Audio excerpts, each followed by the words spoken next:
যাবে, ও আমার জাহান্নামের ফেরেশতারা, যাও যাও আমার বান্দাকে জাহান্নামে নিয়ে যাও। নাউযুবিল্লাহ বলেন।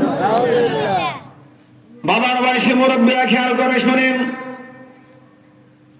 এই লোকটা জাহান্নামের আসামি হয়ে যাওয়ার পরে লোকটাকে যখন ফয়সালা হয়ে গেল জাহান্নামে নিয়ে যাওয়ার জন্য, জাহান্নাম ভালো জিনিস না বাবা।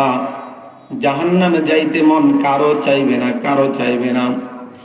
দুনিয়ার আগুন জাহান্নামের আগুনের তুলনায় অনেক অনেক অনেক অনেক তেজ কম, ধার কম, ভাব কম, কিন্তু জাহান্নামের আগুন এই দুনিয়ার আগুনের তুলনায় আরো 70 গুণ বেশি তেজওয়ালা। ঠিক না ঠিক?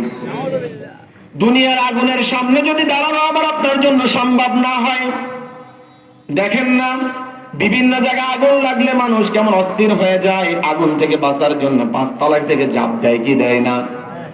আগুন, অনেক মানুষ আগুনের তাপে ধোঁয়ার কারণে মারা যায়, এমন ঘটনা ঘটে কি ঘটে না?